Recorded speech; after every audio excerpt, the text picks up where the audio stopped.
মিরপুর শহীদ বুদ্ধিজীবী কবরস্থানে চিরনিদ্রায় শায়িত হলেন বেসামরিক বিমান পরিবহন ও পর্যটন মন্ত্রণালয় এবং ভূমি মন্ত্রণালয়ের উপদেষ্টা এএফ হাসান আলী। সকাল 10:30টায় তাকে সমাহিত করা হয়। এ সময় তার ছেলে মুয়াজ আরিফ সহ বিশিষ্ট ব্যক্তিরা উপস্থিত ছিলেন। এ সময় উপস্থিত ছিলেন শিল্প উপদেষ্টা আদিলুর রহমান ও স্বরাষ্ট্র উপদেষ্টা লেফটেন্যান্ট জেনারেল অবসরপ্রাপ্ত মোহাম্মদ জাহাঙ্গীর আলম চৌধুরী। এদিকে এএফ হাসান আরিফের মৃত্যুতে আজ দেশ জুড়ে রাষ্ট্রীয় শোক পালন করা হচ্ছে। দেশের সব সরকারি, আধা সরকারি ও স্বায়ত্তশাসিত প্রতিষ্ঠান এবং শিক্ষা প্রতিষ্ঠান সহ সব সরকারি ও বেসরকারি ভবন এবং বিদেশে বাংলাদেশ মিশনগুলোতে জাতীয় পতাকা অর্ধনমিত রয়েছে।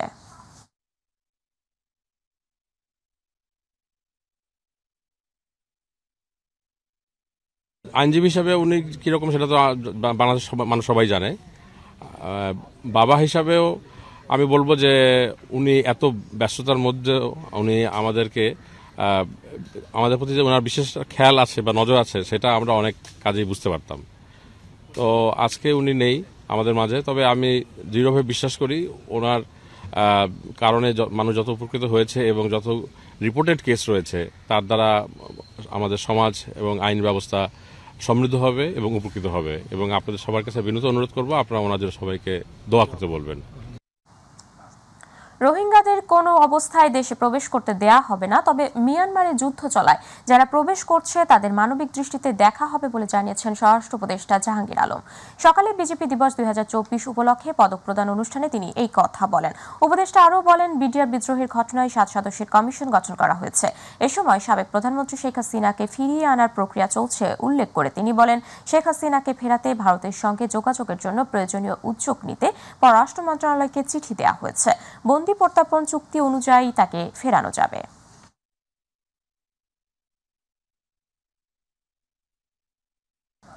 কোনোভাবেই ঠেকানো যাচ্ছে না রোহিঙ্গা শরণার্থীদের অনুপ্রবেশ। আগে আসা রোহিঙ্গাদের ফেরত পাঠানো নিয়ে আন্তর্জাতিক অঙ্গনে দেন দরবারের মধ্যেই নতুন করে আসছে শরণার্থীরা। এই জটিল সমস্যার সমাধানে বিগত সরকারের পরিকল্পনায় ভুল ছিল উল্লেখ করে আন্তর্জাতিক সম্পর্ক বিশ্লেষক অধ্যাপক ডক্টর ইমতিয়াজ আহমেদ বলেছেন, সংকট মোকাবেলায় বিকল্প চিন্তা করতে হবে। এসএম আরিফের রিপোর্ট। সীমান্তে কোনোভাবেই ঠেকানো যাচ্ছে না রোহিঙ্গা অনুপ্রবেশ। সরকারি তথ্য মতে গত 2 মাসে রাখাইন থেকে নতুন করে বাংলাদেশে আশ্রয় নিয়েছে প্রায় 60,000 রোহিঙ্গা।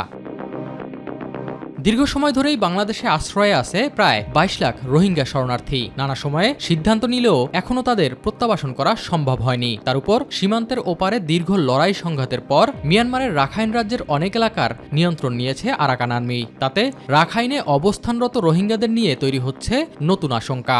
ক্রিটিক্যাল যেই এলাকাগুলো সেগুলো তারা দখলে রাখবে, তারপর কি হবে সেটা দেখা যাচ্ছে। কারণ আরাকান আর্মিও বড় আকারে তারা তাদের সার্বভৌমত্ব হয়তো বাড়াতে চাচ্ছে, কিন্তু স্বাধীন দেশ চাচ্ছে এটা কখনোই কিন্তু তারা বলেনি।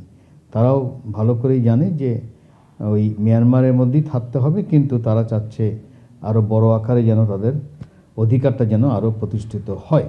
রোহিঙ্গা সমস্যার সমাধানে কার্যকরী পদক্ষেপ নিতে পারেনি বিগত সরকার, এমন মন্তব্য করে এই আন্তর্জাতিক সম্পর্ক বিশ্লেষক জানান, সংকট মোকাবিলায় করতে হবে বিকল্প চিন্তা। অনেকের কিন্তু আলাদা ফ্ল্যাগ আছে, এমনকি আলাদা মিলিটারি আছে, তারপর একটা দুটোর আবার আলাদা কারেন্সিও আছে। তো এরকম যেহেতু একটা মিয়ানমার, আমাদের যেটা প্রথম থেকেই ভুল হয়ে গেছে, এই ফ্র্যাগমেন্টেড সোভারেন্টি যেটাকে বলছি বা খণ্ডিত সার্বভৌমত্ব, এটা জেনেই কিন্তু তাদের সাথে আমার কাজ করা উচিত ছিল প্রথম থেকেই। সেই জায়গায় একটা আমাদের দিক থেকে ঘাটতি ছিল। সরকার লেভেলে হয়তো এক ধরনের সম্পর্ক থাকতে পারে বা নেগোসিয়েশন চলতে পারে, কিন্তু যেটা উচিত ছিল আমাদের দিক থেকেও সেটা অন্য যে ট্র্যাকগুলো আছে, ট্র্যাক 2, ট্র্যাক 3, এগুলো বাড়ানো উচিত ছিল। অল্প সময়ে রোহিঙ্গা সংকট নিরসন সম্ভব নয় উল্লেখ করে অধ্যাপক ইমতিয়াজ আহমেদ জানান, মিয়ানমারের সব পক্ষের সাথেই সম্পর্ক উন্নয়ন জরুরি। আমি যদি একটার সাথে করি জাস্ট বিকজ সে আমার বর্ডারে আছে বলে, তাহলে হবে না। আমার দেখতে হবে পুরো মিয়ানমারকেই দেখতে হবে, এবং সবার সাথে যদি আমার সম্পর্ক থাকে, আসা যাওয়া করে, তাহলেই আমি ওই নেগোসিয়েশনে আমার যেই স্বার্থটা সেটা আমি মনে করি যে রক্ষা করাটা সহজ হয়। এসএম আরিফ, মাই টিভি, ঢাকা। যেসব বিষয়ে জাতীয় ঐকমত আছে সেসব সংস্কার কার্যকর করার মৌখিক অনুমতি দিয়েছেন প্রধান উপদেষ্টা ও সংস্কার কমিশন, এমনটা জানিয়েছেন আইন উপদেষ্টা ডক্টর আসিফ নজরুল। সকালে রাজধানীর সেট আপ সেন্টারে এক আলোচনা সভায় এসব কথা বলেন তিনি। আইন উপদেষ্টা বলেন, বিচার বিভাগের হাতে অসীম ক্ষমতা থাকা সত্ত্বেও পূর্বে তারা সেই ক্ষমতা সঠিক উপায়ে কাজে লাগায়নি।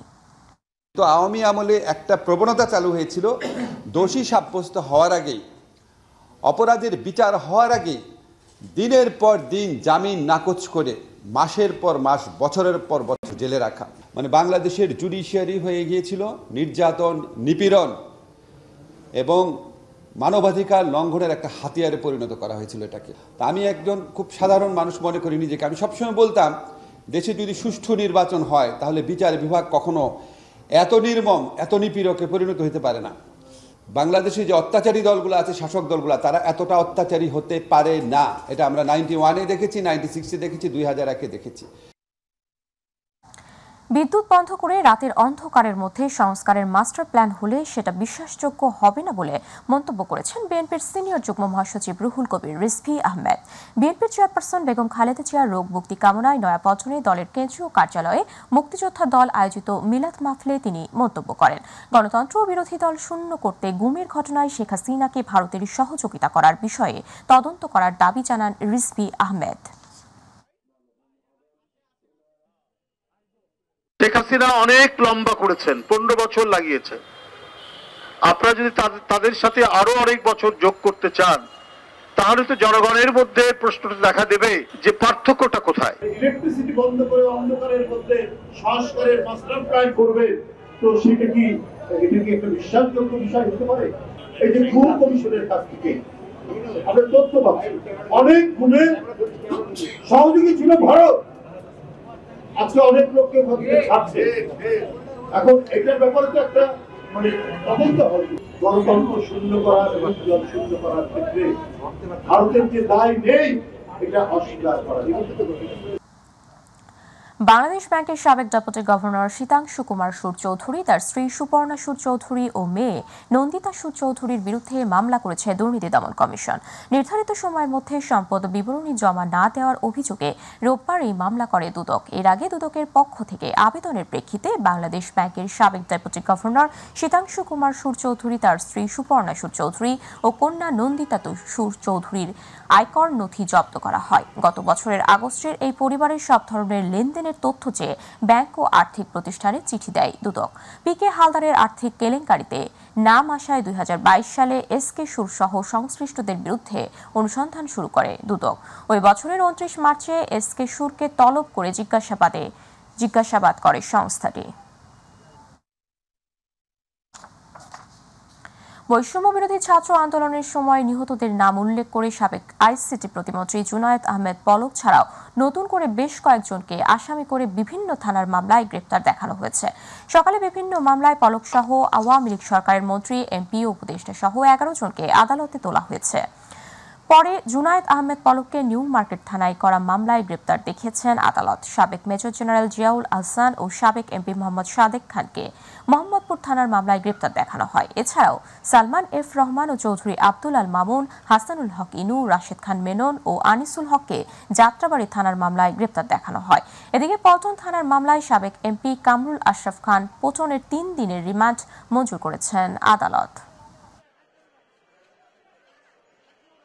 গত 28-10-23 তারিখে বিএনপির মহাসমাবেশে যেই পুলিশ এবং আওয়ামী লীগ, যুবলীগ, ছাত্রলীগ এবং তাদের সমর্থন পুরুষ তারা যে আক্রমণ করে এবং সেখানে শামীম, যুবদল কর্মী শামীম নিহত হয়, ওই মামলায় পুলিশ প্রাথমিক তদন্তে এই পল্টনের আশরাফ খান পল্টনের তার জড়িত থাকার বিষয়টা তাদের নজরে আসে এবং তদন্তে বেরিয়ে আসে। তাদের পক্ষে তাদের আইনজীবীরা ছিল, আইনজীবীরা রিমান্ড বাতিলপূর্বক জামিনে প্রার্থনা করেন। বিজ্ঞ আদালত উভয়ের দীর্ঘ শুনানির পর তার বিরুদ্ধে 3 দিনের রিমান্ড মঞ্জুর করে তদন্তকারী কর্মকর্তার হেফাজতে তাকে জিজ্ঞাসাবাদ করার জন্য প্রদান করেন। বৈষম্য বিরোধী ছাত্র আন্দোলনে আহত হওয়া শিশু আরাফাত মারা গেছেন। ইন্না লিল্লাহি ওয়া ইন্না ইলাইহি রাজিউন। রোববার রাতে সম্মিলিত সামরিক হাসপাতালে চিকিৎসাধীন অবস্থায় মারা যান তিনি। আরাফাত মাদ্রাসার শিক্ষার্থী ছিলেন। বিকেল ৩টায় কেন্দ্রীয় শহীদ মিনারে তার জানাজার নামাজ অনুষ্ঠিত হওয়ার কথা রয়েছে। বৈষম্য বিরোধী ছাত্র আন্দোলনের শোক বার্তায় বলা হয়েছে, রাত 10:30 12 বছর বয়সী কিশোর গণ অভ্যুত্থানের যোদ্ধা গুলিবিদ্ধ আরাফাত শাহাদাত বরণ করেন। রাজধানীর সিএমএইচে চিকিৎসারত অবস্থায় হৃদযন্ত্রের ক্রিয়া বন্ধ হয়ে তিনি মারা যান। গত 5 আগস্ট উত্তরার আজমপুর পূর্ব থানার সামনে গুলিবিদ্ধ হয় আরাফাত। এরপর তাকে কুর্মিটোলা হাসপাতাল ও সেখান থেকে সিএমএইচে পাঠানো হয়। প্রায় 4.5 মাস চিকিৎসাধীন থাকার পর তার মৃত্যু হলো। ঘন কুয়াশার কারণে মহাসড়কগুলোতে সড়ক দুর্ঘটনায় বাড়ছে মৃত্যুর মিছিল। গতকালের মতো আজও ঢাকা মাওয়া এক্সপ্রেসওয়েতে সড়ক দুর্ঘটনায় এক নারী নিহত হয়েছেন। এছাড়া নাটোরের পৃথক সড়ক দুর্ঘটনায় নারীসহ 2 জন নিহত ও 7 জন আহত হয়েছেন। আর কুমিল্লা দ্রুতগামী মোটরসাইকেল নিয়ন্ত্রণ হারিয়ে রাস্তার পাশে বৈদ্যুতিক পিলারের সাথে ধাক্কায় নিহত হয়েছে 3 আরোহী। সামস্তাবিজ উচ্ছ্বাসের রিপোর্ট। নাটোরে ঘন কুয়াশার কারণে পৃথক সড়ক দুর্ঘটনায় নারীসহ 2 জন নিহত ও 7 জন আহত হয়েছে। এদিকে একই সঙ্গে 6টি ট্রাকের মধ্যে সংঘর্ষ হয়েছে। সকাল 6টার দিকে সদর উপজেলার নওপাড়া ডাল সড়ক এলাকায় একই সঙ্গে 6টি ট্রাকের মধ্যে সংঘর্ষ হয়। হাইওয়ে ফাঁড়ির ইনচার্জ ইন্সপেক্টর মাহবুব রহমান জানান, সকালে ঘন কুয়াশা থাকায় কম দূরত্বেও দেখা যাচ্ছিল না। ফলে নাটোর বগুড়া মহাসড়কের জুট মিলের সামনে প্রথমে বিপরীতমুখী 2টি ট্রাকের সংঘর্ষ হয়। এরপর একে একে 6টি ট্রাকের মধ্যে সংঘর্ষ হয়। এতে এক ট্রাক চালক ঘটনাস্থলেই নিহত হন। ঘন কুয়াশায় ঢাকা মাওয়া এক্সপ্রেসওয়ে মুন্সিগঞ্জ সিরাজদি খান উপজেলার ধলেশ্বরী টোল প্লাজার অদূরে কাভার্ড ভ্যানের সাথে প্রাইভেট কার সংঘর্ষে এক নারী নিহত হয়েছে। এ ঘটনায় আহত হয়েছে আরও 5 জন। অতিরিক্ত গতি ও ঘন কুয়াশার কারণে এমন দুর্ঘটনা ঘটেছে প্রাথমিক ধারণা পুলিশের। আহতদের ঘটনাস্থল থেকে উদ্ধার করে শ্রীনগর উপজেলা স্বাস্থ্য কমপ্লেক্সে পাঠানো হয়েছে। পরে মহাসড়ক থেকে দুর্ঘটনা কবলিত যানবাহন সরিয়ে নিলে যান চলাচল স্বাভাবিক হয়। এর আগে সোমবার মধ্যরাতে কুমিল্লায় দ্রুতগামী মোটরসাইকেল নিয়ন্ত্রণ হারিয়ে রাস্তার পাশে বৈদ্যুতিক পিলারের সাথে ধাক্কায় 3 জন আরোহী নিহত হয়। সদর উপজেলার বুড়িচং সড়কের পালপাড়া এলাকায় এই দুর্ঘটনা ঘটে। স্বজনরা জানান, মামার বিয়ের অনুষ্ঠান থেকে ভিডিওগ্রাফার মিনহাজকে বাড়ি পৌঁছে দিতে যাচ্ছিলেন আহাদ ও ইমন। যাওয়ার পথে এই দুর্ঘটনা ঘটে। ঘটনাস্থলেই তাদের মৃত্যু হয়। নিহতদের মরদেহ পরিবারের কাছে হস্তান্তর করেছে পুলিশ। শামস্তাবরিজ উচ্ছ্বাস, মাই টিভি নিউজ ডেস্ক। বাবা জেলে, মা করেছে আত্মহত্যা। বাবা মা হারিয়ে খুপড়ি ঘরে বসবাস 4 শিশুর। সবার চোখে মুখে অসহায়ত্বের ছাপ। চাঁপাইনবাবগঞ্জের গোমস্তাপুর উপজেলার রহনপুর ইউনিয়নের তেঁতুলতলা হঠাৎপাড়া গ্রামে গায়ে আগুন লাগিয়ে আত্মহত্যা করে মা শ্রীমতী জয়ন্তী সিং। আর জয়ন্তীকে আত্মহত্যা প্ররোচনায় মামলার বাবা পরিমল সিং রয়েছে কারাগারে। এরপর থেকে অসহায় অবস্থা সন্তানদের। প্রতিনিধি মনিরুল ইসলাম দোয়েলের তথ্যচিত্রে আরও জানাচ্ছেন আতিকুর রহমান দিদাস। মা বাবা হারানো অবুঝ 4 শিশু ছুটোছুটি করছে বাড়ির আঙিনায়। প্রতিবেশীদের সহায়তায় কখনো চুলা জ্বললেও বেশিরভাগ সময় তাকিয়ে থাকতে হয় অন্যের দেয়া খাবারের আশায়। স্বামী পরিমল সিং মাদকাসক্ত হওয়ায় পারিবারিক কলহ লেগেই থাকত পরিমল জয়ন্তীর সংসারে। প্রায় 1.5 বছর আগে 1 থেকে 12 বছর বয়সী 4 সন্তান রেখে গায়ে আগুন লাগিয়ে আত্মহত্যা করেন জয়ন্তী। পরবর্তীতে পুলিশ তার স্বামীকে আটক করে জেল হাজতে প্রেরণ করে। এরপর থেকেই খেয়ে না খেয়ে দিন পার হচ্ছে সন্তানদের। সকালে উঠে রান্নাবান্না সহ নানা কাজ করে শিশুদের মধ্যে বড় বোন 11 বছর বয়সী শ্রাবন্তী। পরম আদরে বাবা মাহারা ভাই বোনদের আগলে রাখছে সে। তখন আমরা করছি নিজের বাড়িতেই থাকি, তাহলে কোনোটাই আর যাবো না। আমাকে দেয় তো তাকে লিয়ে আনি, আমি তখন রান্না করে খাই। আমি নিজেই সবকিছু করি, লকড়ি করি, কষ্ট করে থাকি। আমার ভাই বোনকে নিয়ে বাড়িতেই থাকি। তীব্র শীতে মানবেতর জীবনযাপন করছে শিশুরা। অসহায় এই শিশুদের পাশে দাঁড়াতে সরকারের পাশাপাশি সমাজের বিত্তবানদের এগিয়ে আসার আহ্বান জানিয়েছেন এলাকাবাসী। কর্তৃপক্ষ যারা আছে তারা যদি এটা একটু সুদৃষ্টিতে দেখে তাকে করে, তাহলে হয়তো এই বাচ্চাগুলো একটু স্বস্তি পাবে। যদি না দেখো তো আমরাই দেখবো, দেখো নাহলে আমি চাইহা খাবো, নগর মাইয়া খাবো। তাও তোমরা দেখো যে কি হারা 4-5টা ভাই বোন আছে যে মরে গেছি, পরে দেখা যাচ্ছে কেউ দেখে না। শিশুদের মায়ের আত্মহত্যার ঘটনার মামলার বাদী ওই ওয়ার্ডের গ্রাম পুলিশ জানে না আসলে কি কারণে তাকে বাদী করা হয়েছে।